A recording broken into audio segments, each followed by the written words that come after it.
إن الحمد لله نحمده ونستعينه ونستغفره ونعوذ بالله من شرور أنفسنا ومن سيئات أعمالنا من يهده الله فلا مضل له ومن يضلل فلا هادي له أشهد أن لا إله إلا الله وحده لا شريك له وأشهد أن محمدا عبده ورسوله اللهم صل على محمد وعلى آل محمد كما صليت على إبراهيم وعلى آل إبراهيم إنك حميد مجيد اللهم بارك على محمد وعلى آل محمد كما باركت على إبراهيم وعلى آل إبراهيم إنك حميد مجيد ورضى اللهم عن الخلفاء الراشدين والصحابة أجمعين ومن تبعهم بإحسان إلى يوم الدين أما بعد السلام عليكم ورحمة الله وبركاته les sœurs, les frères, la grande famille, les louanges, les remerciements, les éloges ne sièrent qu'au vivant qui ne meurt pas.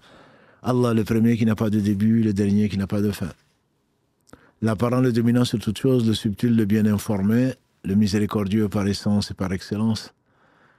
Nous le louons, nous revenons vers lui repentant, nous lui demandons protection contre les conséquences de nos péchés. Et lui seul en sait le nombre et les tendances de l'âme.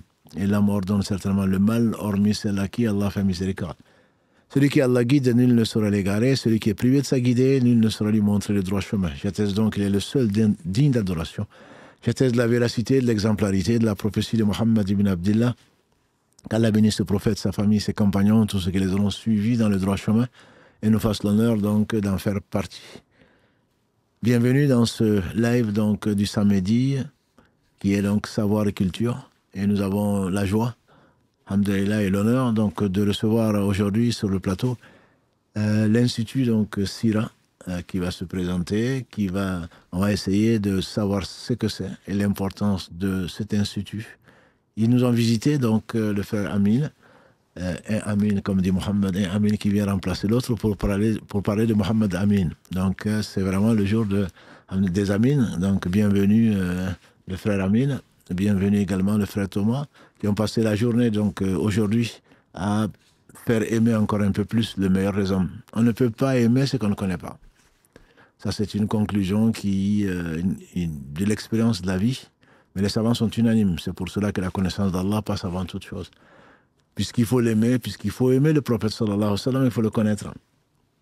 Et comme le hadith d'Anas, qu'Allah l'agrée, et ainsi que tous les compagnons du prophète sallallahu alayhi wa sallam, il a dit, le prophète sallallahu alayhi wa sallam nous a dit, je jure par Allah ou par celui qui détient mon âme dans sa main, aucun d'entre vous ne sera véritablement croyant s'il n'est même pas plus que son père, sa mère, ses enfants et plus que lui-même.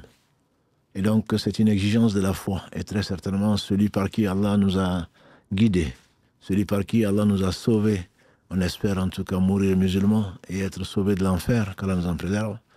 Celui par qui Allah a ouvert les yeux des aveugles et n'est pas vraiment aveugle celui que l'on croit en général. Allah dit dans le verset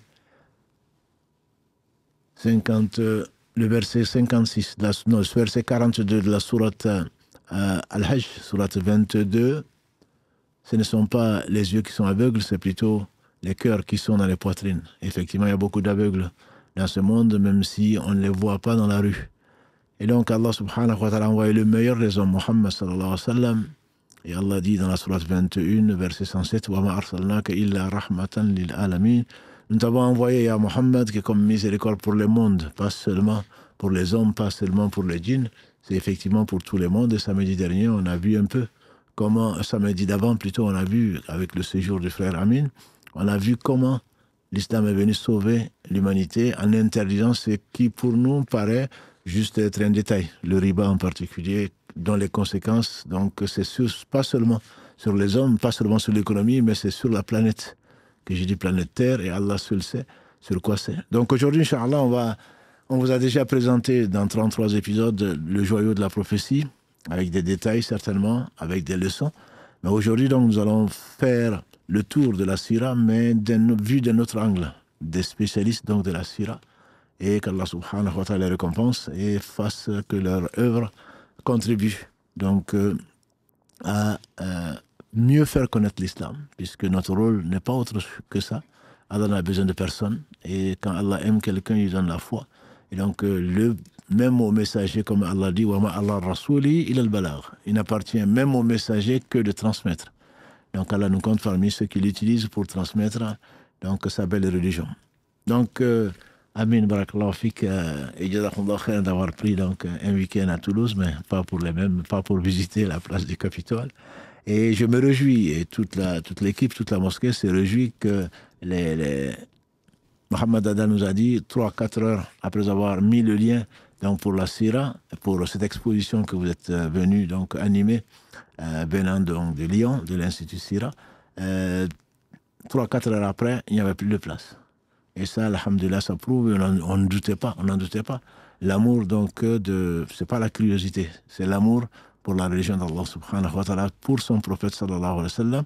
Donc, avant de rentrer dans le vif du sujet, la première question que je voudrais te poser, c'est que tu nous fasses connaître un peu l'Institut Sira, puisque beaucoup de gens ne connaissent pas, sa création, ses objectifs, ses activités, ses ressources, disons tout ce que on veut tout savoir en quelques minutes. Barakallahu fik. Bismillahirrahmanirrahim. Alhamdulillahi rabbil alamin. Wassalatu wassalamu ala man ba'athahu Allahu rahmatan lil alamin. Sayyidil awwalin wal akhirin. نبينا محمد وعلى آله وصحبه والتابعين ومن تبعهم بإحسان إلى يوم الدين. اللهم علمنا ما ينفعنا وانفعنا بما علمتنا وزدنا علما يا عليم. اللهم افتح علينا فتوح الحالفين وجعلنا من عبادك الصالحين آمين. السلام عليكم ورحمة الله تعالى وبركاته. On commence toujours par remercier Allah subhanahu wa ta'ala, puis par prier sur le prophète Mohammed sallallahu alayhi wa sallam. Tel est l'enseignement prophétique avant toute prise de parole ou tout discours. Donc on remercie Allah, exalté soit-il et loué, qui nous a permis de tenir cette exposition sur la vie de son bien-aimé, sallallahu alayhi wa sallam, à Toulouse, dans la grande mosquée, dans la grande mosquée de Toulouse, la mosquée Mirail. Donc alhamdoulilah aussi, on le remercie de nous avoir permis de nous avoir conviés à cette émission pour parler de l'Institut Sira et de la Sira. Donc on le remercie pour cela. Puis après, je tiens à remercier tous les membres de la mosquée de Toulouse, tous les bénévoles, chers ici présents, tous les responsables qui ont participé de près ou de loin à l'élaboration de ce projet, qu'Allah vous récompense de la meilleure des manières. Je remercie aussi toute l'équipe, surtout les sœurs qui nous ont beaucoup aidés pour cette première journée, qu'Allah la récompense de la meilleure des manières. Puis je tenais aussi, entre guillemets, aussi à m'excuser auprès de tous ceux qui ont voulu participer à l'exposition. C'est là, comme vous le savez, cher, il a dit, au bout de 3 heures, c'était complet. Et pour des questions d'organisation et de logistique et pour que tout se passe dans les meilleures conditions, on a choisi de faire des créneaux avec des réservations et des places limitées. Donc, qu'Allah vous récompense pour votre intention d'avoir voulu venir pour apprendre sur la vie de son messager. Et Allah, le très généreux, il donne à qui il veut, sans compter. Donc, Allah vous récompense de la meilleure des manières. Et ce sera aussi peut-être une bonne raison pour, Inch'Allah, revenir sur Toulouse pour exposer sur la vie de son bien-aimé, Inch'Allah. Donc, ce n'est pas on espère que ce n'est pas la première ni la dernière exposition et on espère que ce soit le début d'une belle aventure Sira, Inch'Allah. Donc voilà. Qu'est-ce que l'Institut Sira? Donc l'Institut Sira, c'est un institut français et indépendant qui a été fondé par des passionnés et des spécialistes de la Sira, d'accord. Donc on travaille avec des spécialistes de la Sira comme le docteur Ahmad Boundla, d'accord, qui est chercheur, qui travaille au centre de recherche à Médine et qui est un expert de la Sira au niveau international, d'accord. On travaille aussi avec des professeurs comme le professeur Shakil Siddiq, d'accord, qui est aussi un des spécialistes, qu'Allah le préserve, de la Sira en France.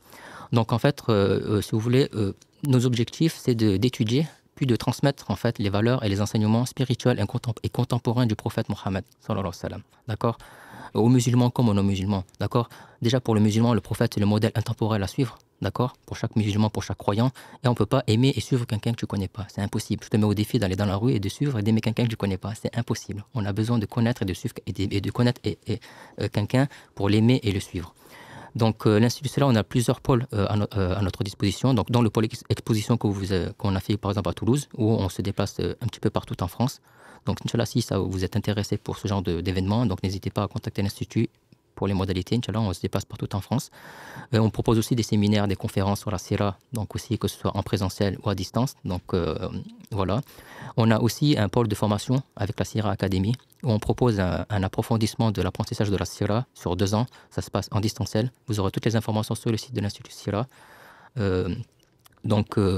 Parce qu'on s'est rendu compte, l'Institut Sira, en fait, surtout parmi les plus anciens que moi, qu'il y avait une méconnaissance de la vie du prophète Mohammed sallam. Quand ils étaient en France, ils ont rencontré beaucoup de personnes, il y avait une grande méconnaissance de la part des musulmans et il y avait beaucoup de croyances erronées en fait. Donc face à ce constat, c'était nécessaire de si vous voulez, de faire connaître la vie, le vrai visage, le vrai visage de la vie du prophète Mohammed sallam, et surtout c'est de faire comprendre la sira d'une façon claire et voilà d'une façon claire et, et authentique, vous voyez. Donc c'est pour ça que voilà, l'Institut Silla a commencé comme ça en fait. Pour l'objectif, pour l'histoire même, je suis peut-être pas le mieux placé parce que moi je suis venu un peu plus tard, mais en fait ça a commencé par un petit groupe de jeunes dans les années 2000, lorsqu'ils ont rencontré le docteur Amal Moula lors d'un pèlerinage en fait. Et donc après avoir discuté avec lui, le docteur Amal Moula, il avait cette vision, il avait à la fois académique, scientifique et universelle en fait et spirituelle de parler de la vie du prophète Mohammed. Donc il a formé un petit peu ses premiers jeunes pour les premières expositions. Donc la première exposition par exemple, ils les ont fait dans les années 2000. Et ça a commencé, la première exposition que le docteur Amal il a fait, ce que vous voyez ici en fait, ça a été fait dans les années 2000 en France, par ce petit groupe de frères qu'Allah les préserve et les récompense, qui a été le noyau de l'Institut Sira. D'accord. Avant ça s'appelait Sira, puis il y a à peu près 10 ans, c'est officiellement devenu l'Institut Sira que vous connaissez actuellement. Et cette exposition que vous voyez là, ça a été un travail de presque de 30 ans de concrétisation de recherche par le centre de recherche à Médine. Donc ça a été fait par plus de 3000 chercheurs voilà, qui ont travaillé sur ce projet-là pour mettre en place cette exposition que vous voyez actuellement sur les pas du prophète sallallahu alayhi wa sallam. Donc voilà, on a aussi un pôle édition avec l'édition de revues et de livres, notamment la revue Miséricorde, qui parle de chaque thématique. Chaque revue a une thématique où on parle de la sira et des thématiques comme par exemple l'handicap. Voilà. Par exemple, vous regardez, on a le premier exemplaire qui a été sorti en 2017, qui s'appelle Exposition Sira. D'accord. Comme ça, c'est bon. L'exposition Sira, donc l'exposition Sira qu'on propose ici par exemple, eh bien, vous avez tout le détail ici, voilà, avec les enseignements, tout ça. Donc c'est vraiment, voilà, c'est un petit peu un résumé de la Sira dans les grandes lignes. Donc pour quelqu'un voilà, qui n'aime pas trop lire les gros livres de 300-400 pages, ici vous avez un résumé, on va dire, à peu près complet de la vie du prophète Mohammed, et surtout avec les enseignements pour pouvoir les appliquer dans le trouver. Vous savez, quand on apprend la Sira, c'est pas tu ouvres un livre, on apprend voilà, des dates, des histoires. C'est pas une histoire chronologique qu'on apprend comme ça. Certes, c'est des détails importants, mais le plus important, c'est que quand tu apprends la sira et qu'il faut l'appliquer et que c'est un impact sur ta vie, en fait. C'est ça le plus important quand tu étudies la vie du prophète, sallallahu alayhi wa sallam. Donc, on a aussi un deuxième exemplaire, par exemple, qui parle du dossier fraternité humaine. D'accord. Donc, tout ce qui touche en lien avec la fraternité humaine, tous les projets que le prophète a mis en place par rapport à ce dossier-là. D'accord. Donc, chaque revue, en fait, on a une thématique en particulier. Ici, par exemple, le dossier environnement, c'est toutes les mesures que le prophète Mohammed sallallahu alayhi wa sallam, il a mis en place à son époque dans la ville de Médine pour assainir et pour purifier la ville de Médine. Il a mis en place des projets environnementaux pour purifier la ville de Médine, notamment au niveau de la faune et de la flore. Et vous savez qu'à notre époque, ce sont des enjeux qui sont importants. Et le prophète, il a déjà 1400 ans, il pensait déjà à ce genre de projet. Il avait fait de Médine une réserve naturelle dans une zone habitable. Vous imaginez, dans la ville de Médine, parfois les compagnons, il y a des textes, il y avait des animaux qui se baladaient dans la ville de Médine parce que dans certains périmètres, c'était interdit de chasser les animaux pour pouvoir les préserver, qu'ils puissent se reproduire et avoir le cycle naturel, vous voyez. Et un deuxième, la dernière revue, le dossier handicap, tout ce que le prophète a mis en place par rapport au projet concernant les personnes en situation de handicap.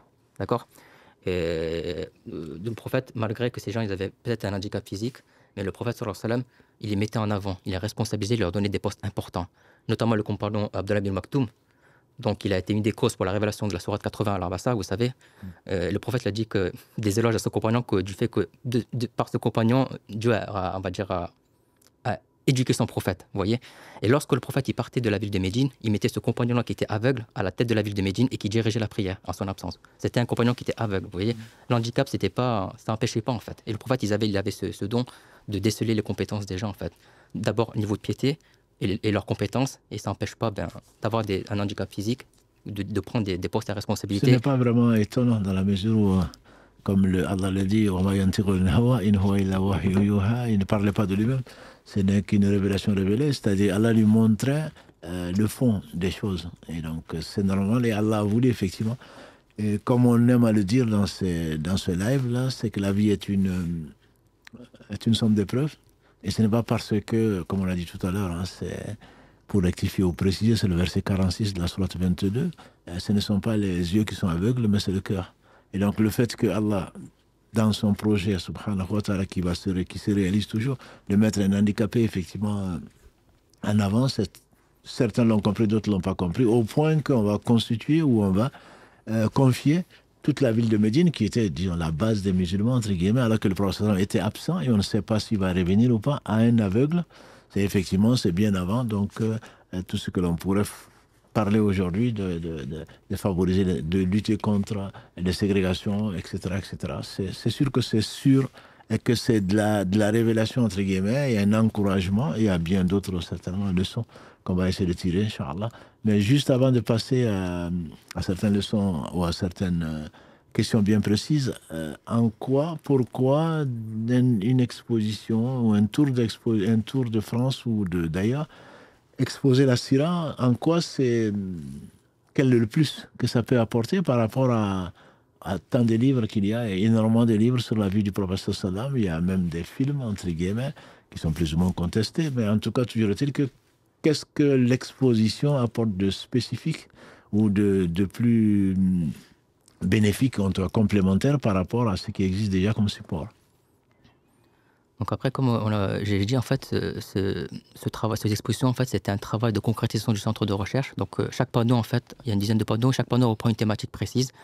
Et il y a certaines thématiques, par exemple, qui sont inédites, comme l'environnement. Ce sont des choses qu'on n'étudie pas forcément dans les livres de Sila, surtout de façon chronologique. Et du coup, quand on fait une exposition comme ça, c'est à la fois interactif, en fait. Donc c'est pour tout public. C'est pour tout public, vous voyez. Que ce soit les musulmans, les non-musulmans, les jeunes comme les moins jeunes. On s'adapte, en fait, au public. Ça fait partie aussi de la pédagogie prophétique, de s'adapter aux personnes en face de soi, vous savez. On ne s'adresse pas aux jeunes comme à l'adulte de la même façon, comme aux non-musulmans, aux musulmans avancés, aux musulmans qui viennent débuter, qui viennent embrasser l'islam. Et en fait, c'est interactif parce que on a les gens autour de nous, donc c'est à la fois ludique et interactif. On a un panneau et on leur montre le panneau et on explique, en fait. On va dans les grandes lignes et surtout on essaie d'en tirer un ou deux enseignements, en fait, pour pouvoir que les gens, quand ils en sortent, au moins ils ont appris quelque chose, au moins un enseignement, et qu'ils arrivent à l'appliquer dans leur vie. Alhamdoulilah, si on arrive à transmettre ça et qu'ils arrivent à l'appliquer, alhamdoulilah, c'est déjà bien. Parce que comme de nos jours, la communauté de Iqra ne lit plus, donc au moins, si dans les grandes lignes, on peut connaître les grandes lignes de la vie du prophète sallam, en commençant de la période mécoise jusqu'à la période médinoise et en passant par l'Abyssinie, alhamdoulilah. Et après, il y a des thèmes, comme je dis, inédits, comme l'environnement, le panneau sur les jeunes, d'accord, et sur les femmes, sur les mères des croyants, les épouses du prophète Mohammed sallam. On a aussi l'Hégire, le parcours de l'Hégire, par exemple. C'était un travail qui a été fait par le centre de recherche à Médine. Ils ont fait une expédition sur le terrain qui a duré plusieurs semaines, plusieurs mois. C'est la première fois que ça a été fait dans l'histoire de l'humanité. Ils ont fait le chemin avec des 4x4, enfin voilà, sur les terrains. Au niveau archéologique et tout, ils ont pris des photos pour voilà, dire à quels endroits est passé le prophète avec ses compagnons. Donc ils ont fait un travail de terrain minutieux avec le docteur Amal, avec son équipe. Donc c'est un travail voilà, très très sérieux. Et à notre communauté, c'est ce qui manque en fait, c'est ce genre de travail un petit peu sur le terrain, vous savez, archéologique. Et quand on étudie la Sira, en fait, quand vous lisez des livres, c'est des faits, des dates, etc., c'est important. Mais en fait, chaque livre de Sira, en fait, c'est selon l'intention de l'auteur. Par exemple, des fois, il y a un auteur qui voulait juste écrire un livre sur la Sira, mais d'autres, ils vont écrire un livre sur les enseignements. Donc des fois, peut-être à notre époque, c'est peut-être plus qu'on a besoin des enseignements spirituels pour les appliquer dans notre vie, vous voyez. Et à l'Institut Sila, en fait, nous aussi, on propose l'étude de la Sila à travers les lieux de la Sila. Étudier le patrimoine de la ville de la Mecque et de Médine, parce que ça approche une approche complète. Par exemple, je prends un exemple, le marché de Médine.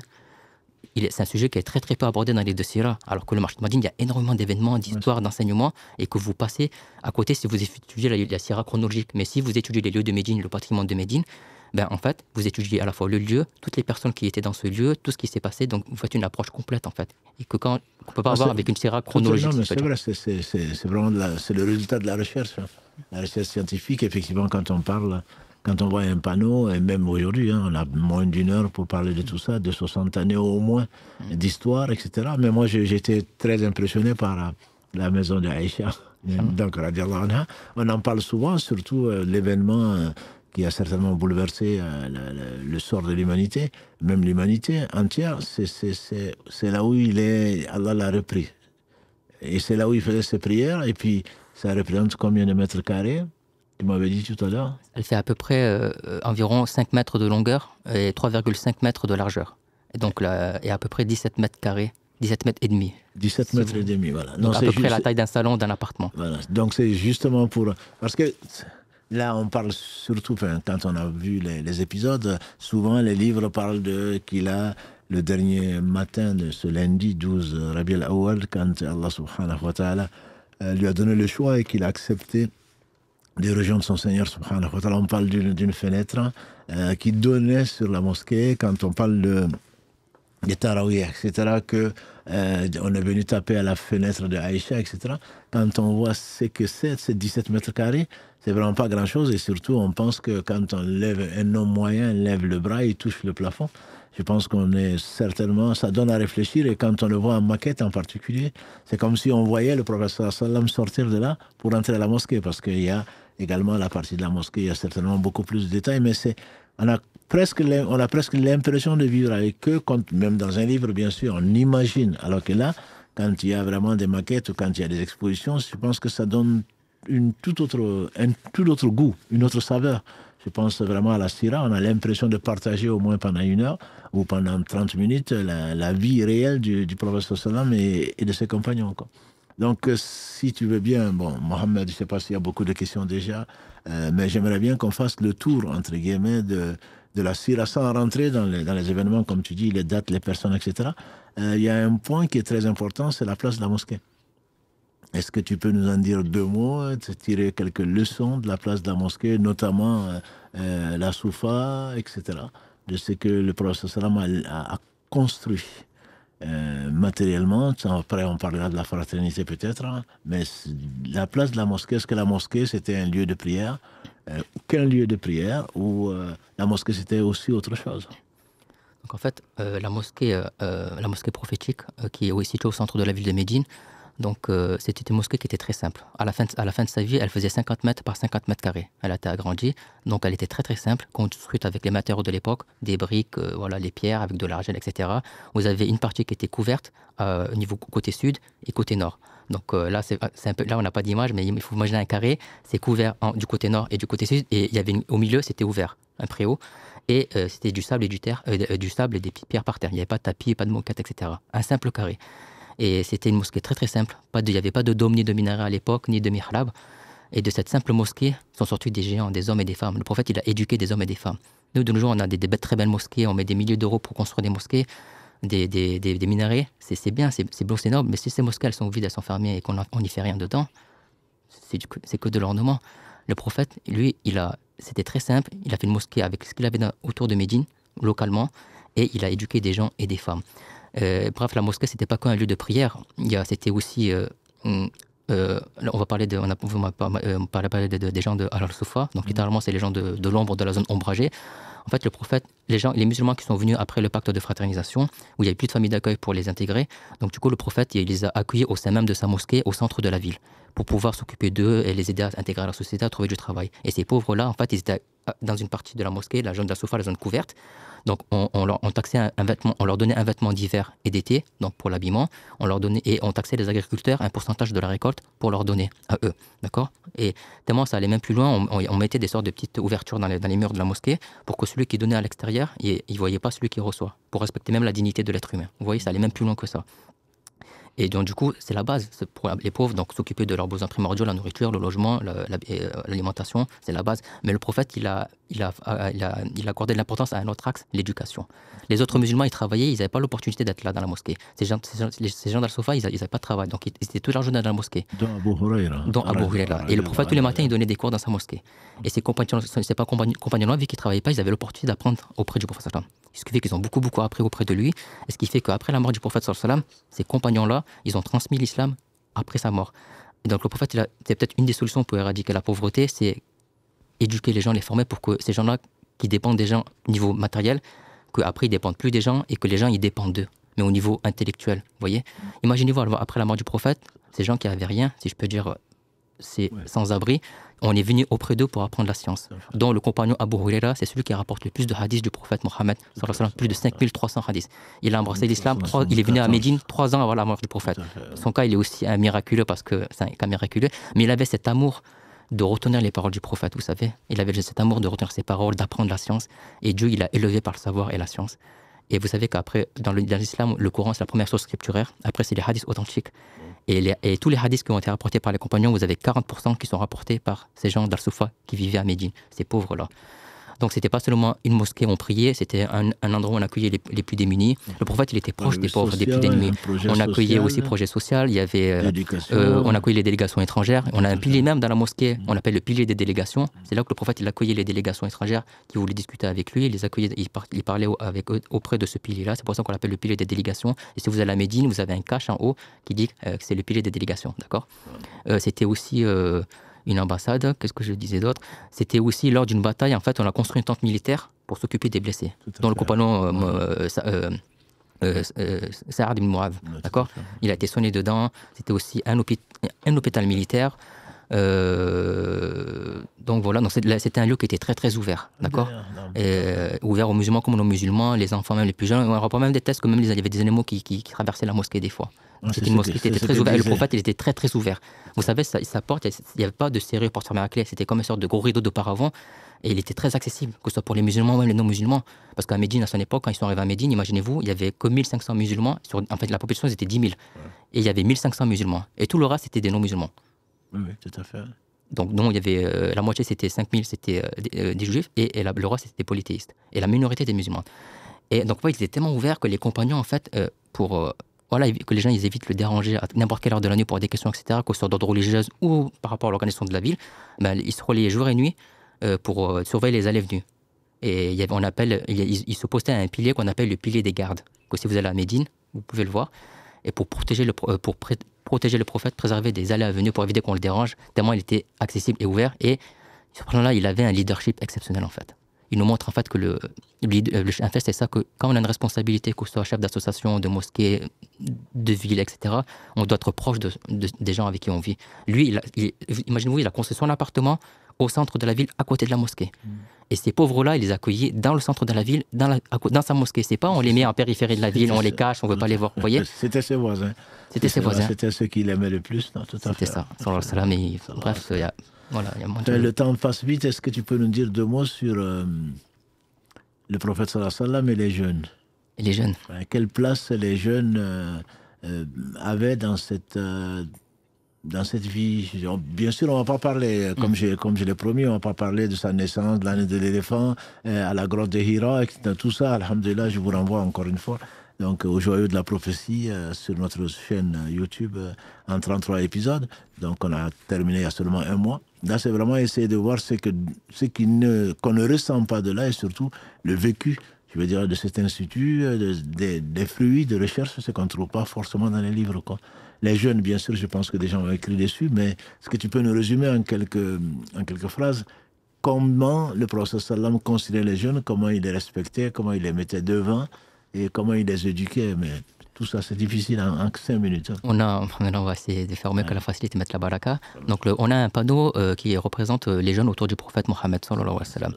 Donc, le prophète, lors de son vivant, il était entouré de beaucoup de jeunes hommes et de jeunes femmes. Et à sa mort, il a laissé beaucoup de jeunes hommes et de jeunes femmes. D'accord? Le prophète, il leur a accordé une importance particulière parce que les jeunes, c'est l'avenir, c'est le futur, c'est la relève. Nous, les adultes, on est un petit peu une forme de passé. Et le prophète, il avait très bien compris. Le prophète, c'était quelqu'un de visionnaire. Il avait un projet civilisationnel de former des hommes et des femmes. Et en formant les jeunes, en fait, vous savez, on va parler des hadiths authentiques qui ont été rapportés par les compagnons. Il y en avait 40% qui ont été rapportés par les gens d'Al-Soufa, ces gens qui n'avaient rien matériellement.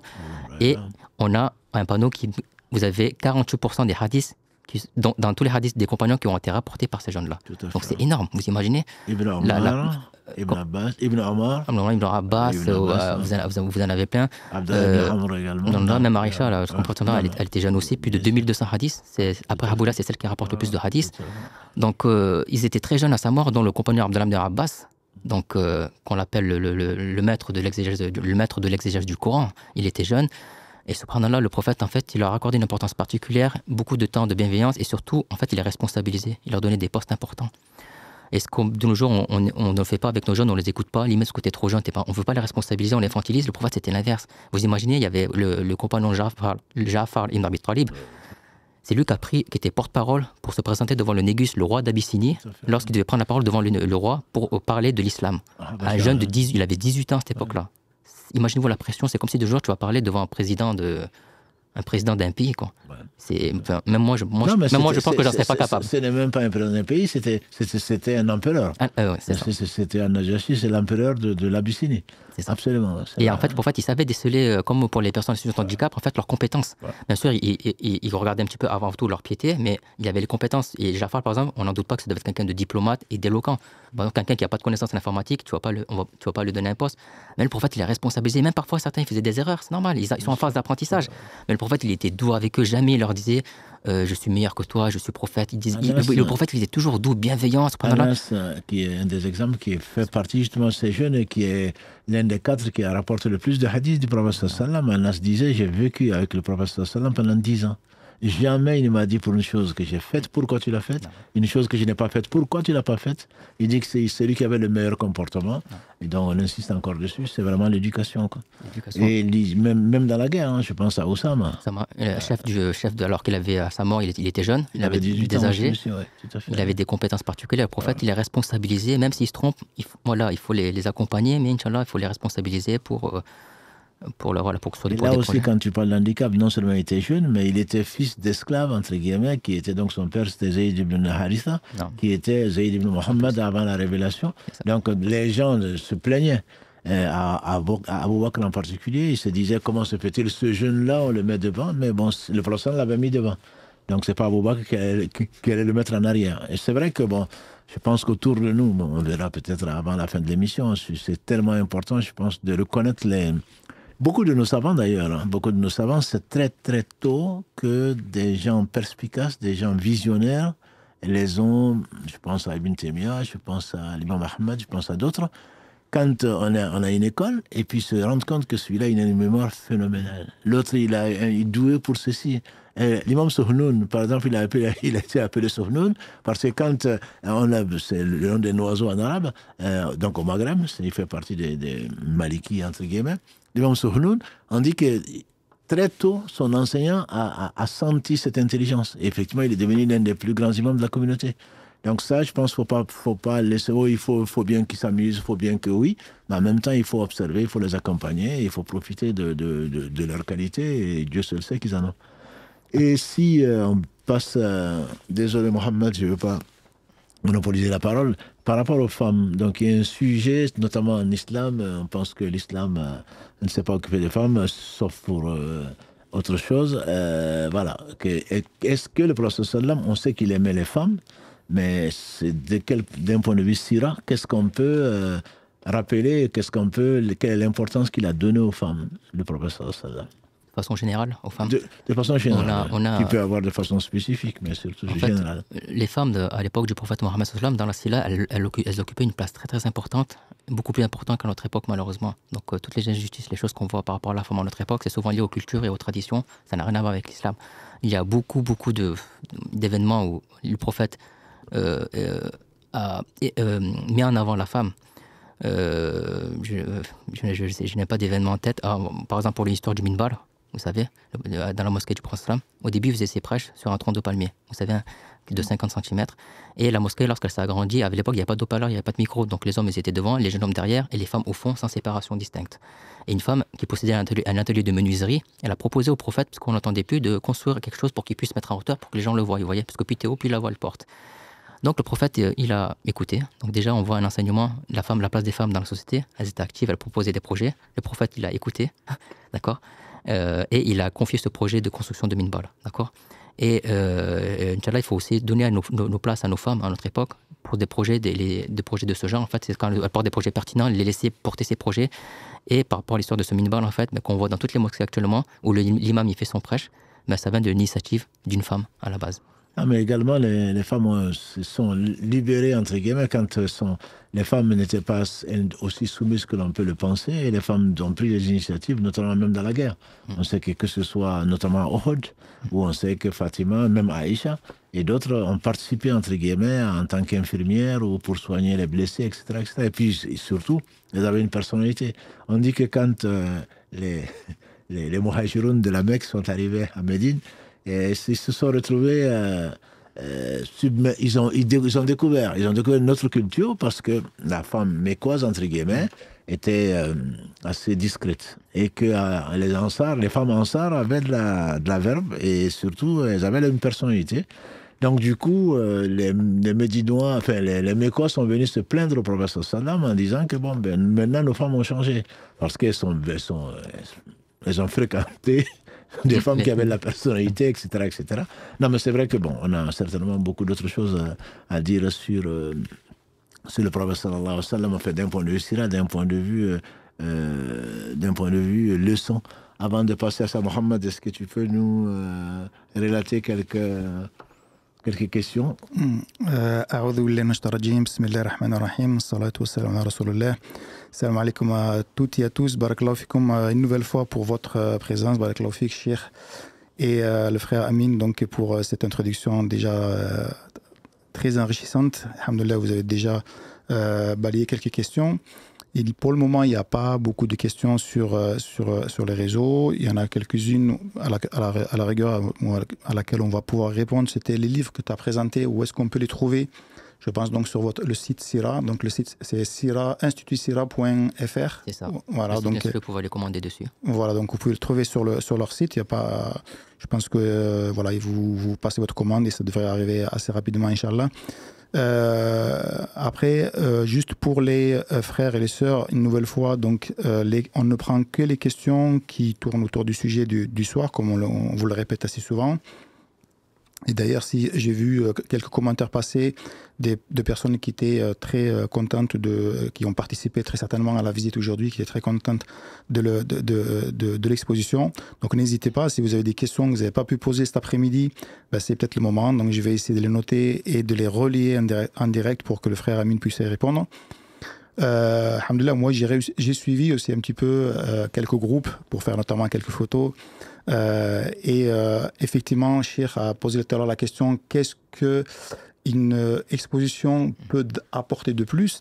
Alhamdulillah, c'est vrai que quand on est devant les différents panneaux que vous exposez en fait chaque événement, ça nous permet en fait de nous projeter. Et c'est vrai de voir la grande maquette, l'affiche de la grande maquette de la mosquée comme tu en as parlé. Il y avait justement une question par rapport à ça, c'est que cette mosquée, en tout cas la mosquée du prophète sallallahu alayhi wa sallam, il n'y avait pas de minaret. Alors, donc la première question que j'ai de poser, est-ce que le minaret, c'est quelque chose qui a été instauré du temps du prophète sallallahu alayhi wa sallam, ou est-ce que c'est arrivé après? Pour les minarets, c'est venu beaucoup après. Et c'est même... non, c'est venu après, ça n'était pas de son... Je ne pourrais pas vous dire quelle époque. Et il me semble, alors là, en fait, qu'ils se sont peut-être inspirés d'autres cultures, d'autres civilisations, en fait. Alors là, mais si je peux confirmer, mais c'était venu beaucoup après la mort du prophète. Non, mais c'est bien après. On sait que Bilal, Kalalagré, ainsi que tous les compagnons du prophète montaient sur le toit. Pour appeler, donc, pour appeler à la prière. Donc, ce n'est pas des minarets, entre guillemets, qui... même quand les premiers sont arrivés, c'est probablement en rapport avec des non-arabes, dans des églises ou autres, avec des élévations. Mais c'est certain que ce n'était pas du temps du prophète sallallahu alayhi wa sallam. Donc je ne peux pas non plus dire à quelle époque exactement il est minarets. Mais les minarets sont aujourd'hui devenus presque un symbole dans la mesure où, avec les haut-parleurs, comme tu dis, c'était pour porter la voix. Et effectivement, le fait de le faire à l'intérieur, comme par exemple quand il pleuvait, et c'est une des sagesses pour lesquelles le prophète sallam disait à Bilal, quand il pleuvait, restez chez vous. Restez chez vous, s'il n'entendait pas l'appel à la prière, il ne pouvait pas venir. Aujourd'hui, bien entendu, ce ne sont pas du tout les mêmes méthodes que l'on utilise. Donc le minaret est bien plus symbolique aujourd'hui qu'avant, quoi. Voilà, après, il y a une autre question que j'ai relevée sur les réseaux. La personne qui essaye de s'intéresser, on va dire, à la religion, est-ce qu'elle doit commencer par apprendre l'histoire du prophète sallallahu alayhi wa sallam en même temps ou avant de s'initier à l'apprentissage de sa religion? Est-ce que ça devrait faire partie intégrante de l'apprentissage dès le départ? Disons que c'est la sira, bien sûr, fait, comme il a dit Amin, c'est comme je l'ai dit en introduction, quand on aime quelqu'un, il faut le connaître pour l'aimer. Comme il dit, en sortant dans la rue, tu ne vas pas suivre quelqu'un que tu ne connais pas. Ça, c'est à moins d'être un fou, ou alors d'être payé pour ça. Mais donc, ce n'est pas raisonnable de suivre quelqu'un qu'on ne connaît pas. Donc, connaître le prophète sallam, ça vient dans un sens d'approfondissement. Mais avant toute chose, c'est son message. Je pense qu'il faut aussi faire attention de ne pas idolâtrer le prophète sallallahu alayhi wa sallam comme certains ont tendance à le faire. Et d'ailleurs, c'était le sujet du cours de ce samedi-là, par rapport à ce que Allah subhanahu wa ta'ala, dans les versets 171 à 173 de la sourate 4, où Allah dit subhanahu wa ta'ala aux gens qui nous ont dévancés de ne pas exagérer, notamment sur Jésus.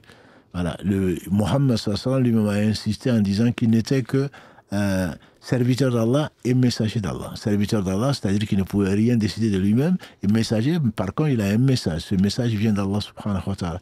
Donc il faut surtout s'intéresser au message, ça fait partie de la sira, mais ça permet également de comprendre la sira, comprendre les versets, dans quel contexte ça a été donc révélé.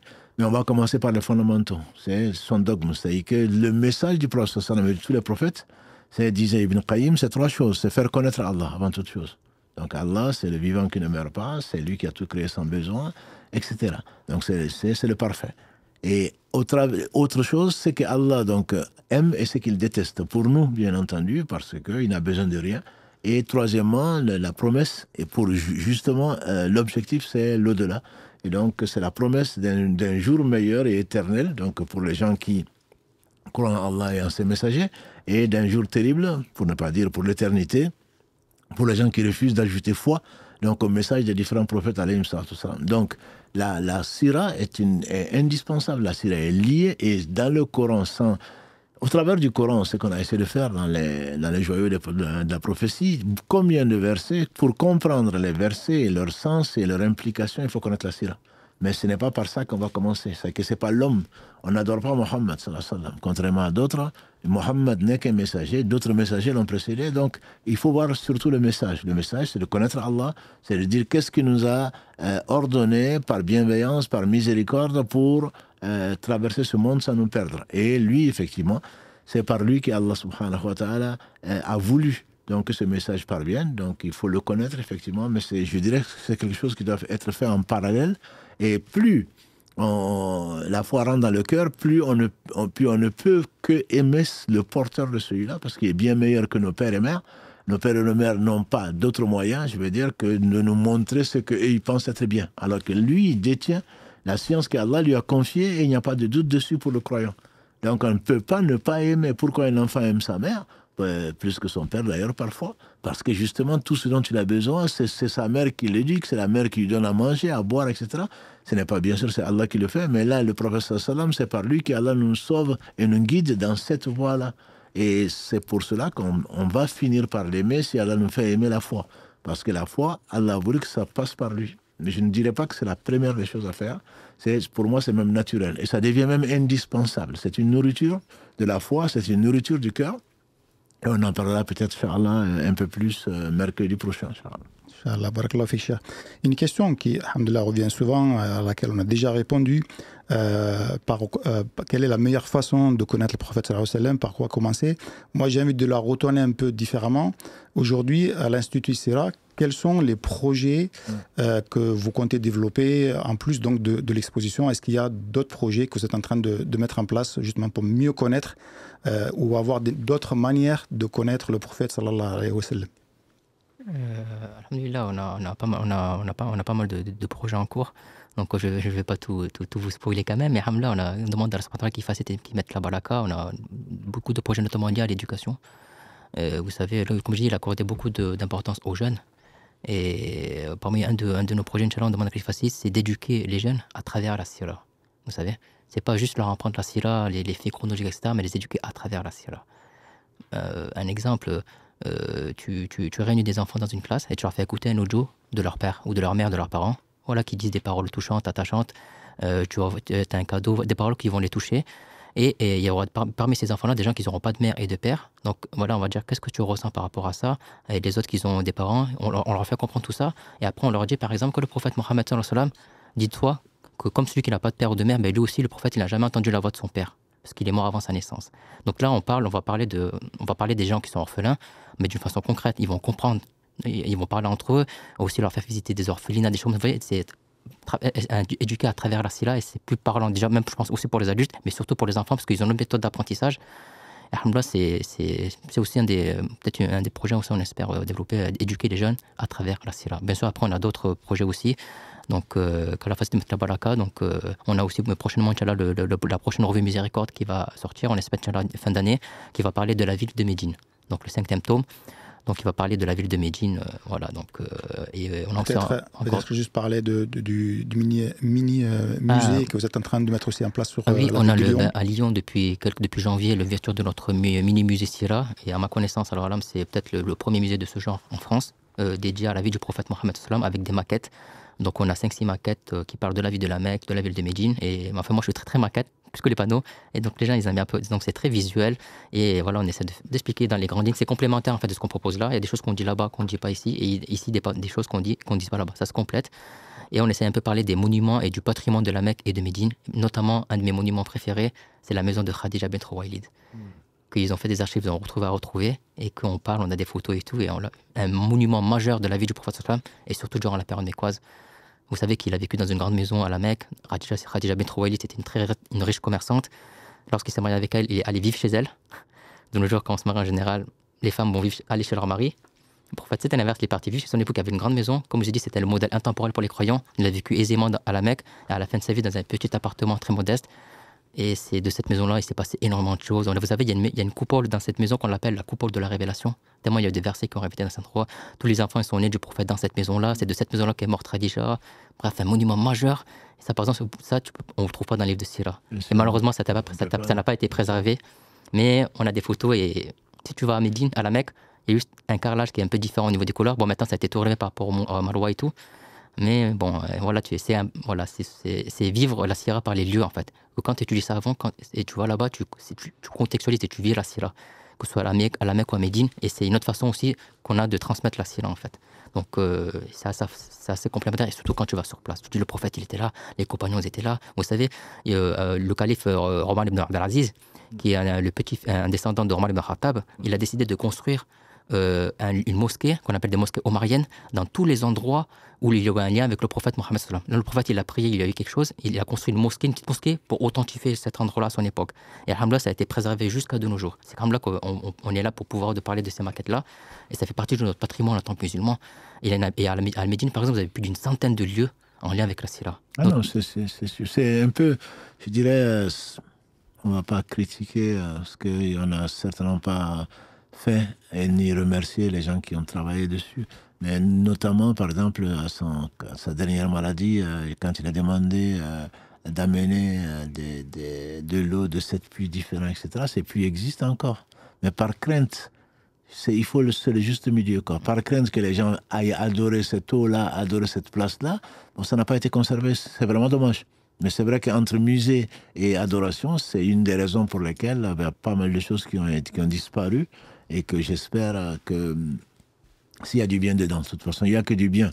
Le fait qu'Allah l'ait laissé disparaître, l'eau Zemzem, la source a bien disparu pendant des siècles, avant qu'Allah subhanahu wa ta'ala n'ait voulu que le grand-père du prophète sallam rêve et donc retrouve cette source-là. Et il faudrait, je pense, en tout cas pour les générations à venir, essayer d'être plus exigeant et de vivre avec son temps. Et comme tu dis, tout à fait, le fait de voir un endroit sans l'adorer. Moi, je me rappelle, dans les années 80, quand, avant qu'ils entourent la tombe du prophète sallam et ses deux compagnons, pas de barbelés, mais en tout cas de façon où tu ne vois rien. Moi, je voyais des gens s'accrocher sur le mur, de les frotter comme la Kaaba. Hein. Donc, bon, les hommes sont comme ils sont. D'une bonne intention, ça peut tomber également dans l'association qui est le pire des péchés, la pire des injustices. Donc, je pense qu'il faudrait vraiment trouver, peut-être effectivement le musée Sira, c'est encore un de nos projets, en tout cas ici, à la mosquée, serait peut-être effectivement la meilleure façon de faire revivre ça. Parce que les lieux même, je crains que les gens vont à Arafat, les gens vont, ils ramassent tout.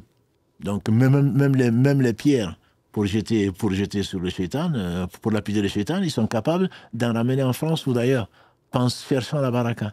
Donc je pense qu'il faut trouver un juste milieu avec un dogme sain, une réalité historique, mettre les choses dans leur contexte, tout en sachant qu'il y a un vrai risque, c'est que les gens viennent adorer. On me dit qu'il y a des poils de la barbe du prophète Sam qui serait dans une boîte ou ses anciennes chaussures en Turquie. Bon, les gens vont se déplacer pour aller ça. Ils ne monter vos chaussures que pour 3 endroits, c'est bien connu. Hein. Mais ben non, on va aller à, je ne sais pas, à Tombouctou pour aller voir s'il s'est peigné là-bas ou autre chose, quoi. Voilà, les gens, ils sont très matérialistes, ce qui fait peut-être que le musée serait effectivement un très beau projet.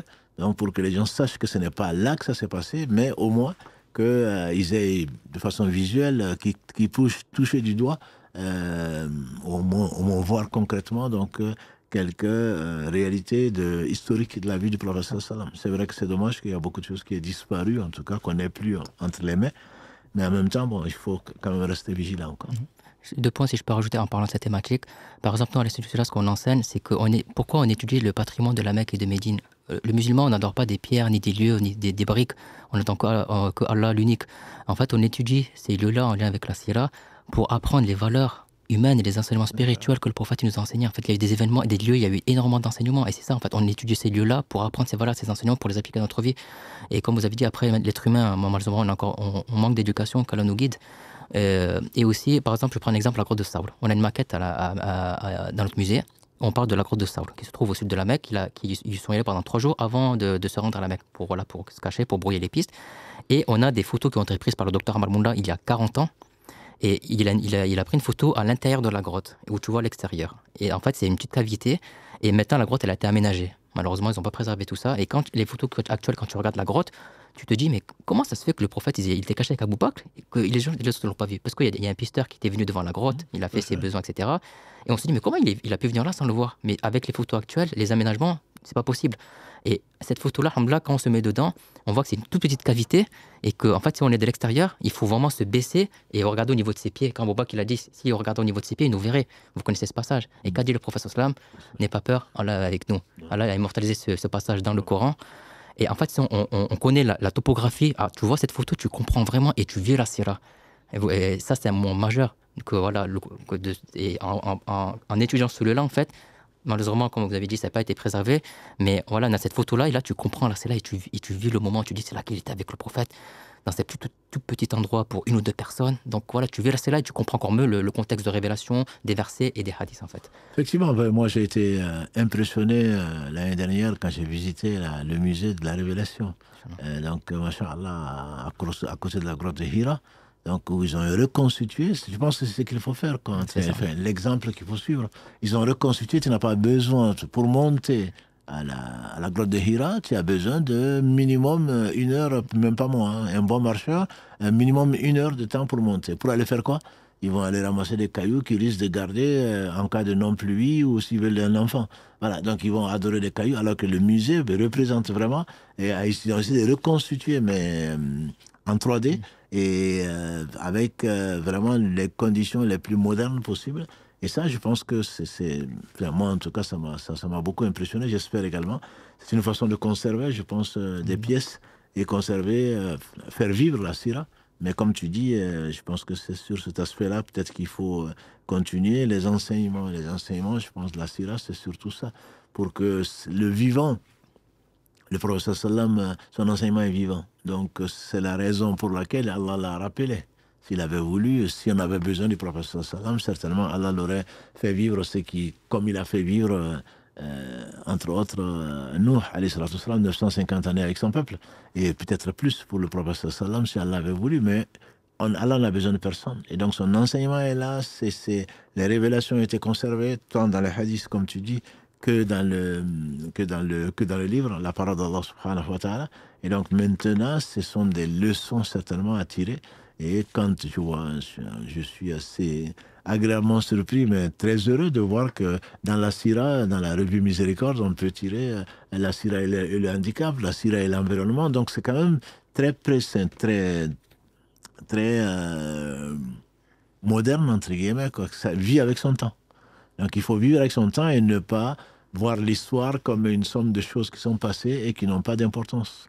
Et certainement, ce qu'il faut développer, même pour les écrivains, je pense que c'est plus les leçons à tirer de la sira plutôt que une histoire, bien sûr, qui existe avec des chiffres et des hommes, qu'Allah les bénisse tous, qui ont donné leur vie, qui étaient de vrais hommes, les meilleurs hommes après les prophètes, alayhim salatu wassalam, mais surtout, je pense, qu'est-ce qu'ils ont laissé, quoi? Qu'est-ce qu'ils ont laissé comme leçon pour l'humanité?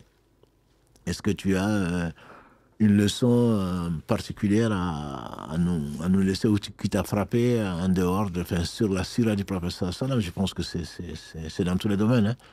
D'un point de vue, bon là tu as parlé du handicap, tu as parlé de l'environnement, mais est-ce que des leçons aujourd'hui, je pense, qui pourraient nous servir en France ou ailleurs, hein, mais surtout en France aujourd'hui, notamment avec les jeunes par exemple, est-ce que tu penses à des leçons qui t'ont plus frappé que d'autres?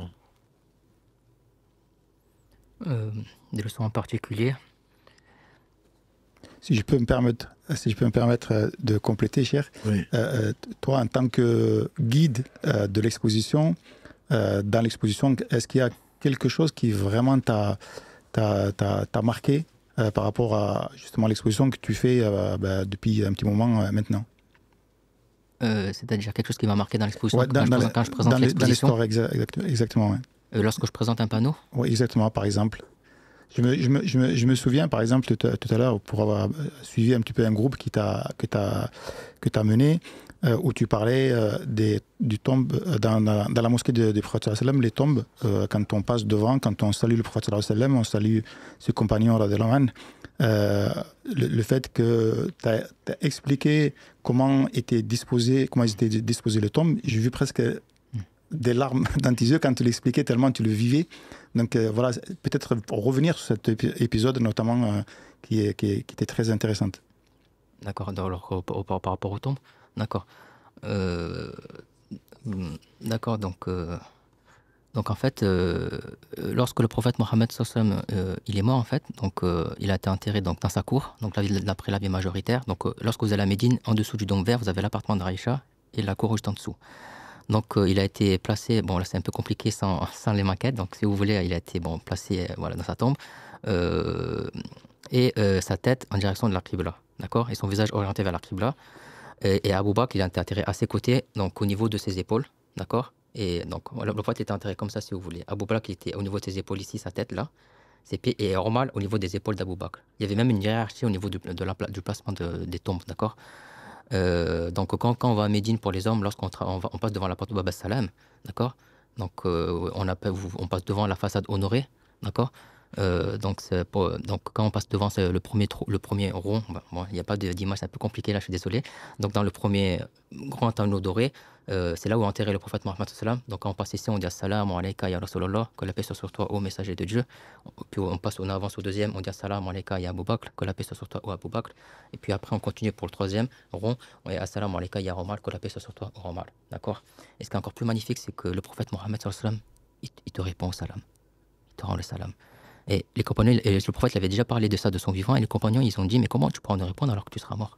Et le prophète Mohammed sallam, il a dit Allah a interdit à la terre de consommer le corps des prophètes. Donc les corps des prophètes dans leur tombe, elles sont intactes. Et le prophète Mohammed sallallahu alayhi wa sallam, il a une spécificité, c'est qu'Allah lui a permis de répondre au salam de sa communauté. Donc ça c'est pour les hommes, vous les femmes, vous saluez de la Raouda, du jardin béni, vous avez une double baraka, alhamdoulilah.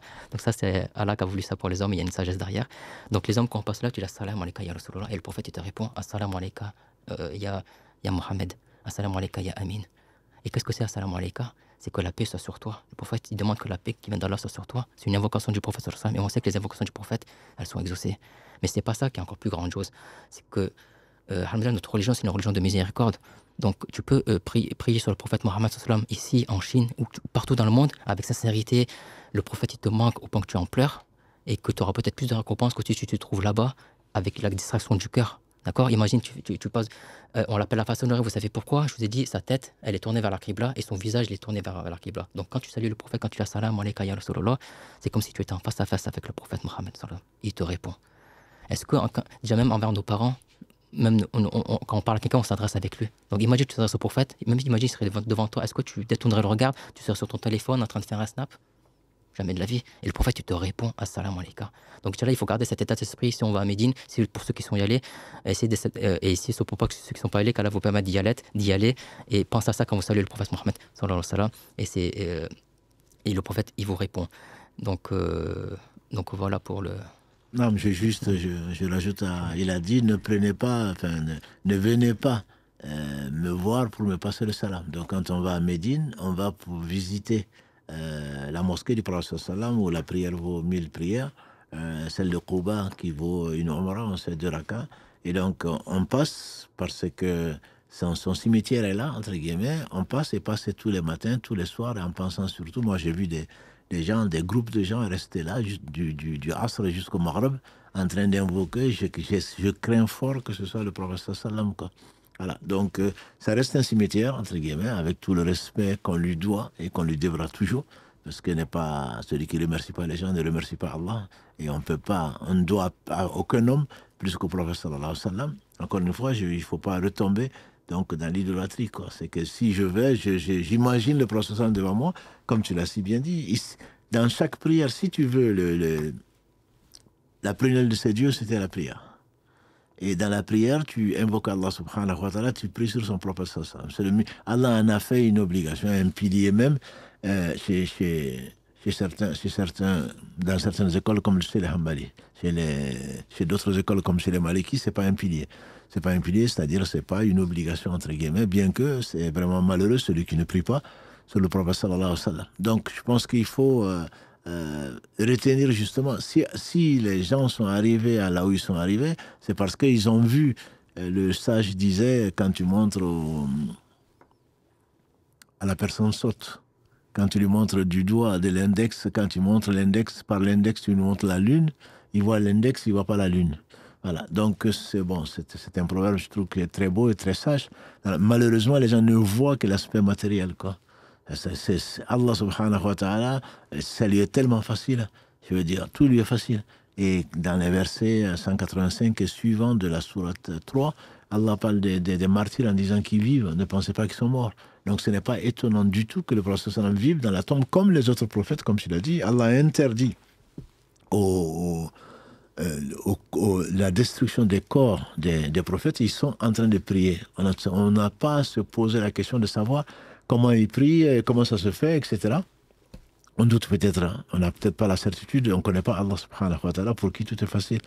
Donc si Allah a voulu subhanahu wa ta'ala que le prophète sallam meure, c'est qu'il a laissé cette sunna-là, notamment dans la prière, j'insiste beaucoup dessus, parce que je trouve malheureusement les jeunes et les moins jeunes, quand on sent ses forces faiblir, peut-être qu'on pense un peu à la prière, etc. Mais c'est la prière, c'est l'acte le plus aimé d'Allah subhanahu wa ta'ala. Et le prophète sallam, il priait, alors qu'Allah lui a tout pardonné, il priait jusqu'à ce que ses pieds étaient enflés. Je pense que l'une des leçons, comment Allah a aimé le prophète sallam, et il l'a rapproché au travers de quoi? Au travers de la prière, au point qu'il lui a donné, qu'il avait ordonné 50 prières par jour. Donc je pense c'est du vivant. Quand on prie, c'est à l'exemple du prophète sallam. Comme il a dit, Sallu kama ra'aytumuni usalli. Priez comme vous voyez prier. Donc si on veut imiter le prophète sallam, ce sont des choses qui vont rester jusqu'à ce que Allah nous rappelle. Et je rappelle que dans la tombe, on ne prie pas. Donc ça veut dire que le prophète sallam a dit, celui qui est dans sa tombe, il donnerait le monde entier s'il le pouvait, et ce qui contient pour pouvoir faire un seul sujoud.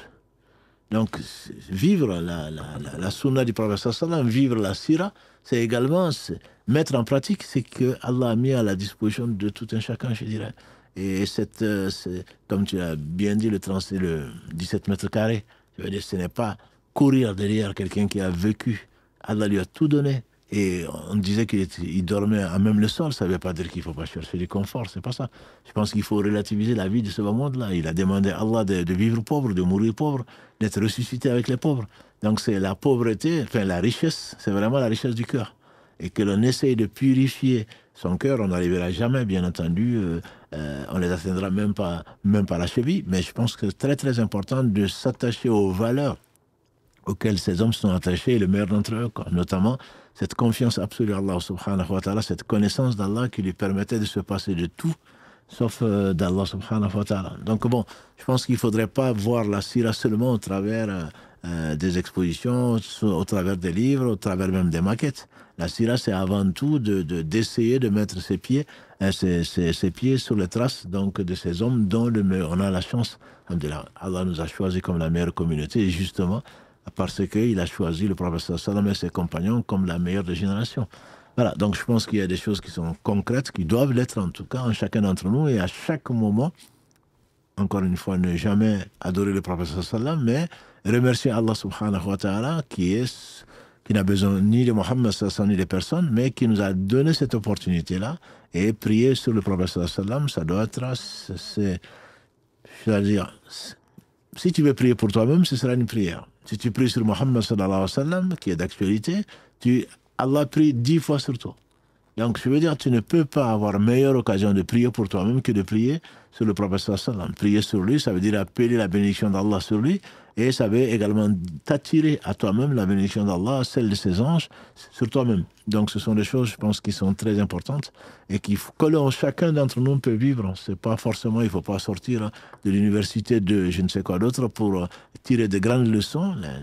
Allah l'a aimé.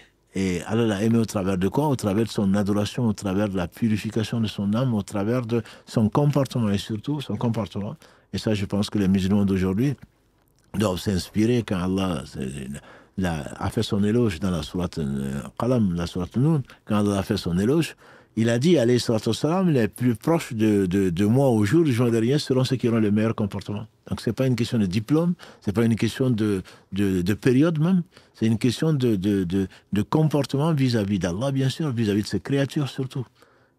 Et ça, le prophète sallam, à sa mort, on le dit souvent à la Sira, hein, quand il a senti la mort venir, il est parti à la mosquée, il a dit peut-être que je ne vous verrai pas bientôt, et il a présenté son dos à celui éventuellement à qui il aurait fait un tort. Ça, c'est tellement beau, entre guillemets, de penser ne pas faire du tort à qui que ce soit, quoi. Parce que si tu le fais, tu vas le payer. Et ça, c'était Mohammed sallallahu alayhi wa sallam. Donc ce n'est pas... Alors que Allah lui avait tout donné, Allah lui avait donné tout, ce bas monde, ce qu'il contient, il a préféré l'au-delà.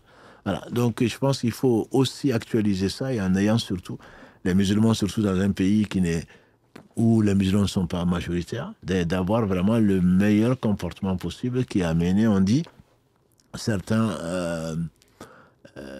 musulmans ont dit que l'Indonésie, c'est le pays le plus peuplé, en musulmans en tout cas, on dit qu'il n'y a jamais eu de guerre et que c'est le comportement des commerçants musulmans qui les a amenés à l'islam. Parce que l'islam est beau, c'est la religion d'Allah, l'islam est parfait, mais simplement les musulmans ont fait dire à Youssouf Islam, je ne sais pas si tu as déjà entendu, en tout cas c'est courant, Cat Stevens, Youssouf Islam, donc on lui fait dire, heureusement j'ai connu l'islam avant de connaître les musulmans. Voilà, donc l'islam c'est très beau, heureusement que je connais l'islam, mais si j'avais connu les musulmans, entre guillemets, peut-être que je n'aurais pas été aussi attiré par l'islam. Donc je pense qu'il faut que chacun d'entre nous soit le meilleur père, la meilleure mère, le meilleur fils, le meilleur voisin, le meilleur enseignant, voilà, le meilleur ouvrier, le meilleur employeur. Alors ça, je pense que c'est très très important, et ce que j'aime à dire, c'est avant de prendre une décision ou avant de faire quelque chose, on devrait s'interroger de savoir qu'est-ce que le prophète sallam aurait fait. Qu'est-ce qu'il aurait fait? Tu ne sais pas, bien sûr, moi non plus. Mais je sais qu'il n'aurait pas fait beaucoup de choses que nous faisons aujourd'hui. Le choix de tout un chacun, surtout aujourd'hui, c'est quand on dit je suis musulman, ça veut dire que je suis soumis volontairement, et j'en suis fier, à Allah subhanahu wa ta'ala au travers de ce qu'il nous a enseigné par le prophète sallallahu alayhi wa sallam. Donc être exemplaire me semble être un défi que chacun d'entre nous doit relever. Pas pour plaire à qui que ce soit, si ce n'est pour plaire à Allah subhanahu wa ta'ala. Je pense que ça fait partie des leçons simples. Il y a beaucoup de leçons, bien sûr, de la Sira, dans chaque événement, dans chaque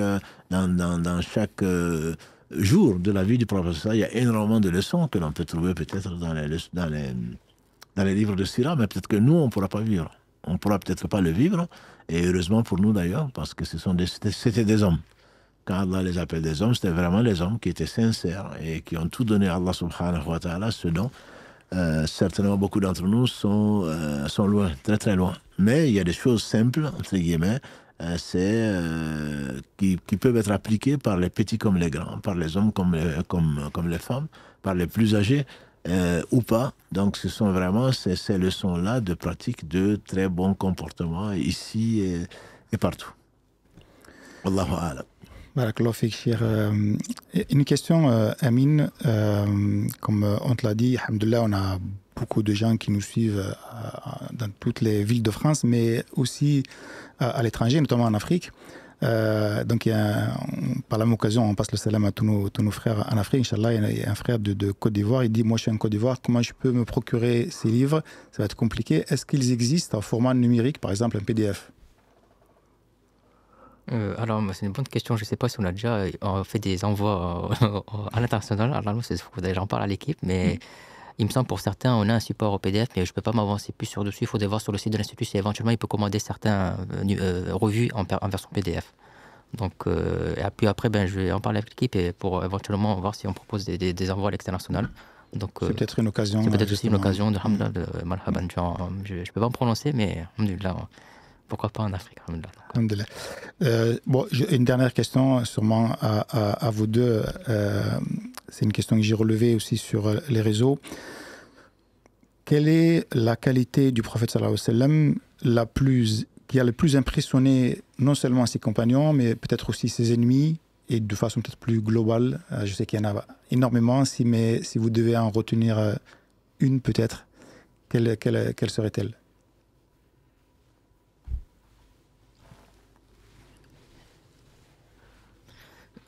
Moi, en tant que simple étudiant Sira, subhanallah, il y a plusieurs choses qui me fascinent chez lui. C'est sa modestie, son humilité, dormir à même le sol. Vous savez, quand les gens arrivaient à Médine, il était entouré de ses compagnons, il était assis par terre. On ne savait pas distinguer on ne pouvait pas savoir qui était le prophète. Il s'habillait comme eux, il était comme eux. C'est moi quelque chose qui me fascine. Il dormait au même par terre avec un coussin, un petit matelas. Et sa modestie, et une autre chose, sa miséricorde. Subhanallah, c'est où je dirais soit ça, ou soit sa qualité, on l'appelait durant la période Mécote, As-Sadiq al-Amin, le digne de confiance, le verdict. Et dans toute la sira, il y a une chose essentielle qui est constante du début jusqu'à la fin, As-Sidq, la véracité du prophète Mohammed. Il a jamais, il a été constant, il a toujours été véridique du début à la fin, avant l'islam, après l'islam. Et ça, c'est quelque chose, c'est une qualité une des dernières invocations qu'il a fait avant sa mort, demander avec les prophètes, les véridiques, puis après les martyrs. Vous savez, les prophètes, bon, on ne peut pas atteindre leur rang, mais juste après, ce sont les véridiques avant les martyrs. Les véridiques, ce sont les gens qui sont véridiques. Quand tu es sincère, tu es véridique envers Allah, c'est ta relation avec Allah quand tu es sincère. Et cette véracité, tu peux l'appliquer partout, dans ton travail. Si tu es véridique, tu essaies d'atteindre ihsan, dans ton couple. Pour moi, c'est une qualité essentielle, mais peut-être l'humilité, où je pense que c'est sa miséricorde, subhanallah. Ses ennemis, lorsqu'il a la libération de la Mecque, il est arrivé, il a libéré la Mecque et il a dit aux gens, mais quoi, imaginez-vous des gens qui l'ont combattu, qui ont tué des musulmans pendant des années. Il a dit, que pensez-vous que je vais faire de vous? À ces gens-là, qui l'ont combattu, qui ont tué, qui ont calomnié, qui l'ont essayé de le tuer, etc. Ils ont tué des musulmans. Ils ont dit, on attend que du bien de toi. On attend que du bien de toi, tu es le fils, je ne me rappelle plus les propos exacts, on attend que du bien venant de ta part. Et ici, on voit que le prophète, c'était quelqu'un qui vivait le Coran et qui l'appliquait. Il a dit quoi? Je vais dire les mêmes propos que le prophète Youssouf, il a dit à ses frères, pas de récrimination pour vous aujourd'hui, je vous pardonne, vous êtes libres. Imaginez-vous cette grandeur d'âme pendant depuis la révélation, jusqu'à la fin, il leur a dit, je vous pardonne. Je vous pardonne, faites ce que vous voulez. Et grâce à cette miséricorde, énormément de gens ont embrassé l'islam. Il y a aussi sa générosité, mais là, sa miséricorde, ce qui me façonne. Pourquoi? Vous connaissez ce hadith, sois miséricordieux et celui qui sera au ciel, il te fera miséricorde. Subhanallah, je pense que on va essayer de m'arrêter parce que j'ai beaucoup de choses à dire, mais sa miséricorde, subhanallah, c'est quelque chose qui me fascine, surtout envers les non-musulmans. Déjà, il faut qu'on soit entre nous, mais envers les autres, subhanallah, c'est quelque chose qui me fascine. Imaginez-vous, il applique un des attributs, un des noms d'Allah, subhanahu wa ta'ala, Ar-Rahman, Ar-Rahim. Le jour de la grande miséricorde. En fait, quand on parle du jour dernier, souvent on parle du châtiment, etc. Mais il faut oublier que ce soit un jour de miséricorde. Allah subhanahu wa ta'ala, il a descendu une miséricorde dans ce bas monde, il en a gardé pour lui le jour de la résurrection. Subhanallah. Et imaginez-vous, il a appliqué un des noms de cette miséricorde-là. Moi, c'est quelque chose que je pense qui me fascine, c'est sa miséricorde au prophète Mohammed sallallahu alayhi wa sallam. Après, moi, je pense que j'aurais encore beaucoup de choses, mais c'est ça qui me fascine. Il y aura tellement de choses à dire. Donc, non, mais certainement, en fait, je pense que je suis absolument d'accord avec toi. À 100%, il n'y a pas Mohammed, il a tendu un piège. S'il y a une qualité, je pense que non, il n'y en a pas une. Il n'y en a pas une. Non, il n'y en a pas une. Dans le verset 107 de la sourate 21, Allah dit « Wa ma arsalnaka illa rahmatan lil alamin » C'est ce que tu viens de dire. On t'a envoyé que comme miséricorde pour les univers. Donc effectivement, la miséricorde fait partie, et comme tu le sais, comme on le dit également, Ibn Qayyim disait que tous les noms d'Allah subhanahu wa ta'ala peuvent être résumés, et il n'a pas que 100 noms, ils peuvent être résumés dans 3, qui sont Allah, Ar-Rabb, donc l'éducateur, entre guillemets, le Seigneur, comme ça qu'on traduit, et Ar-Rahman. Donc Allah est si miséricordieux, c'est ce que l'on espère effectivement, heureusement pour nous, qu'on a un Seigneur, celui que l'on adore. C'est vrai que dans l'islam, on parle beaucoup de châtiment, qui fait reculer beaucoup de gens. Allah aime les repentants, il est pardonneur. Et le prophète sallam, pour moi, quand je l'imagine, la première chose qui me vient en tête, c'est la douceur. C'est la douceur au point que je pense que si on y pensait, si on s'accroche à une seule de ces qualités, je pense qu'on serait le meilleur homme sur la terre, en tout cas dans sa famille, dans son quartier, dans sa ville, etc. C'est avant tout cette douceur qu'Allah a mis dans son cœur, et qu'il... tu imagines à Uhud, quand ils ont voulu le tuer, voilà, et ils pensaient l'avoir tué. Et quand ils ont voulu le tuer, on lui demande de maudire son peuple, puisque Mohammed nous parle de ses ennemis. Il dit Allahumma ighfir qawmin fa innahum la ya'lamun. Oh Allah, pardonne à mon peuple parce qu'ils ne savent pas. Bon, je ne sais pas si on peut résumer. C'est l'homme le plus parfait. Et Allah subhanahu wa ta'ala lui a donné vraiment une perfection, si on peut parler de perfection dans ce bas monde-là. Mais parmi ces qualités-là, effectivement, et je ne connais pas de défaut de lui, alayhi salatu wassalam. Parmi ses qualités, c'est vraiment cette douceur, cette sincérité, comme tu l'as dit. Des gens sincères, il peut y en avoir, mais les prophètes viennent avant, mais c'est surtout cette véracité, entre guillemets. Et il n'a jamais transigé, je pense, quand il est revenu d'Isra al-Mi'raj, et que Allah l'a éprouvé, qu'Abu Jahl lui demande « Tu n'as rien à nous raconter aujourd'hui ?» Il a dit « Mais figure-toi, hier soir, j'ai été au-dessus de cette cieux, je suis revenu. Et est-ce que tu es capable de dire ça devant les gens ?» Il dit « Mais bien sûr. » Alors c'était un malin plaisir d'appeler les gens. Et venez, à sa fin, venez. Et donc, quand ils sont arrivés, tu peux leur raconter. Il dit « Oui, je peux leur raconter. » C'est-à-dire, comme Allah le dit dans la Sourate 33, c'est les gens qui, quand on est sincère, on ne craint pas le commentaire des gens, que ce soit sur Internet, que ce soit ailleurs. Vous êtes comme ça? Oui, je le suis. C'est comme ça, c'est la vérité. C'est Allah qui l'a voulu. Et donc, il n'a pas trahi un seul instant son message. Et quelles que soient les conséquences. Donc, on peut redouter les conséquences, bien sûr, mais on doit redouter le châtiment d'Allah subhanahu wa ta'ala. Je me rappelle également à Taïf. Je n'étais pas là, bien sûr. Je me rappelle à Taïf, quand il est revenu, le hadith, il a discuté. La version au moins de Tabarani, quand il fasse miséricorde, est considérée comme au moins acceptable.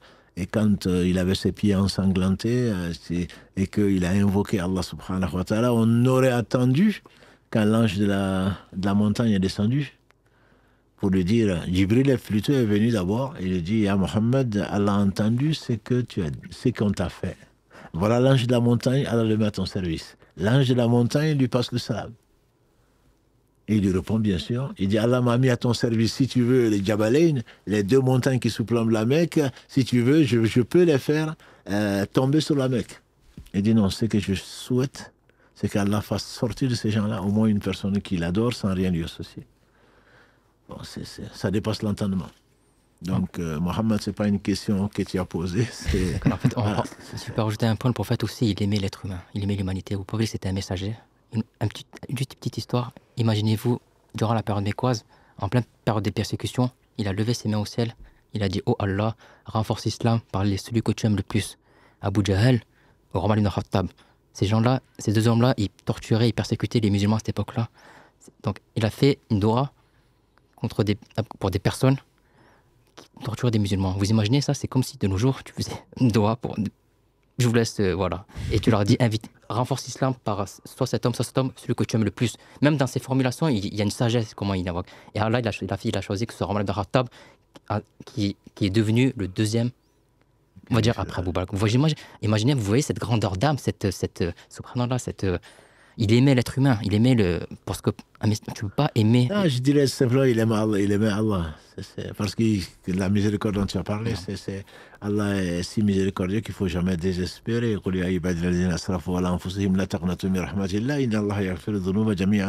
Il n'a jamais désespéré d'Allah, il n'a jamais désespéré de l'homme même. Aujourd'hui, on peut arriver, non, les gens dans le monde est arrivé, non. C'est Allah qui décrète tout, c'est Allah qui décide tout, et Allah sait tout. S'il ne le fait pas, c'est pour une sagesse. Donc, aimer Allah, certainement, oblige à être miséricordieux avec ses créatures. Non. Barakallahu fikoum, en tout cas, barakallahu fik, frère Amin, qui nous a vraiment exporté en tout cas dans ses explications. Et je pense aussi beaucoup de gens te remercient, notamment vous remercie d'ailleurs les deux guides qui ont fait la journée de cette première journée. Donc, alhamdoulilah, l'exposition continue demain. Et comme l'a dit le frère Amin au début, on s'excuse. Effectivement, les places sont parties très rapidement. On a beaucoup de messages nous demandant est-ce qu'il y a d'autres places qui sont libres. Je me permets de repasser un message pour les personnes qui normalement vont venir demain voir l'exposition. S'il vous plaît, si jamais vous avez un empêchement, n'hésitez pas à vous désinscrire, de retourner sur l'application et de vous désinscrire parce que, alhamdoulilah, il y a des frères, on sait qu'il y a des frères et des sœurs qui regardent pour espérer qu'il y ait quelqu'un qui se désiste. Donc, pour permettre à ces personnes qui n'ont pas pu venir, qui ont vraiment envie de venir, peut-être d'avoir la chance de récupérer une place. Et alhamdoulilah, comme l'a dit Cheikh, peut-être qu'on aura l'occasion du coup, alors pas cette année parce qu'on est déjà pas loin de la fin, mais sur l'année 2026, pourquoi pas réfléchir à d'autres week-ends où on pourra vous faire revenir à nouveau, Inch'Allah, et continuer à développer ce type de projet qui, alhamdoulilah, comme on le disait au début, apporte beaucoup. Le fait d'avoir des supports avec des explications, ça aide énormément aussi. Donc, en tout cas, on vous remercie beaucoup pour votre confiance une nouvelle fois. Et je te laisse terminer, Cheikh, puis donner rendez-vous peut-être pour les prochains lives également. Inch'Allah, barakallahu fik, Mohamed, barakallahu fik, Karim, et donc nos deux frères de l'Institut et tout l'Institut. On remercie donc de nous avoir fait confiance et qu'ils ont pris le temps, qu'Allah bénisse leur temps et leur vie et leur famille, donc pour venir nous visiter. Désolé pour les frères qui ne sont pas de Toulouse, et même ceux qui sont de Toulouse, ils n'ont pas eu de place. Donc personnellement, je n'ai pas pu le temps de cliquer, c'était déjà prêt. C'était déjà plein. Donc je ne suis même pas sur la liste d'attente. Donc si ça peut vous consoler, voilà, ça peut vous consoler. Et effectivement, donc, alhamdoulilah, on a vécu un moment extraordinaire avec chaque émission sur la sira du prophète sallam et l'apothéose. Donc c'était vraiment aujourd'hui l'exposition, on espère, inchallah. En tout cas, on est demandeurs et on sera de bons hôtes, inchallah, pour accueillir donc nos frères et nos sœurs donc, de l'Institut Sira, de qui, alhamdoulilah, on apprend beaucoup et à qui on espère et on prie. Pour qui on prie, inchallah, pour un avenir encore plus florissant et que les musulmans et les musulmanes, donc de France et d'ailleurs, en profitent. Ceux qui ont l'occasion également comme il a dit, d'aller en Arabie, soit pour la Umrah, soit pour autre chose. Visiter Médine ne fait pas partie de la Umrah, mais quand on vient de loin, forcément on passe par Médine pour visiter et prier pour les compagnons du prophète sallam, passer le salam au prophète sallam, mais surtout prier dans sa mosquée et celle de Quba, voir également Uhud, où reposent 70 martyrs, qu'Allah subhanahu wa ta'ala leur accorde le meilleur, et certainement ils doivent vivre une vie extraordinaire. Toujours est-il que la sira reste le viatique, je dirais, donc du musulman, parce que, comme Amin l'a dit, c'est le modèle, c'est Allah qui le dit, c'est Allah qui le dit. Dans le verset 21 de la sourate 33, Allah le dit, et certainement c'est le meilleur. Donc vous avez dans le prophète d'Allah le meilleur exemple, entre guillemets, donc à suivre. Et cet exemple-là, j'aimerais bien qu'on le vive, quoi. Pas seulement d'un point de vue théorique. Voilà. On peut connaître la Sira par cœur, on peut être le président de l'Institut de Sira, on peut vivre à Médine et mourir à Médine si on ne pratique pas, si on n'a pas compris, si on ne met pas en pratique donc les leçons qu'a laissé Mohammed sallallahu alayhi wa sallam à l'humanité entière. Très certainement, je pense qu'on a raté l'essentiel donc l'essentiel donc de la Sira. Donc, barakallahu fikum encore, pour ceux qui sont là et ceux qui ne sont pas là. Et donc, notre prochain rendez-vous, Inch'Allah, c'est lundi, avec Islam au quotidien, et avec vos questions.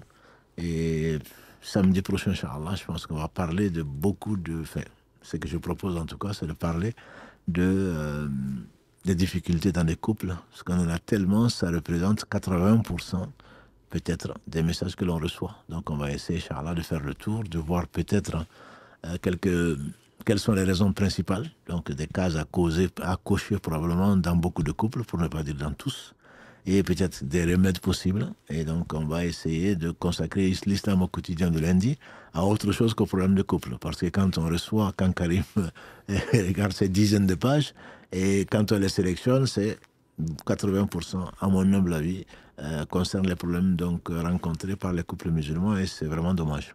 Quand on parle notamment de bon comportement, etc. C'est qu'on est vraiment à côté de l'objectif. Alhamdulillah.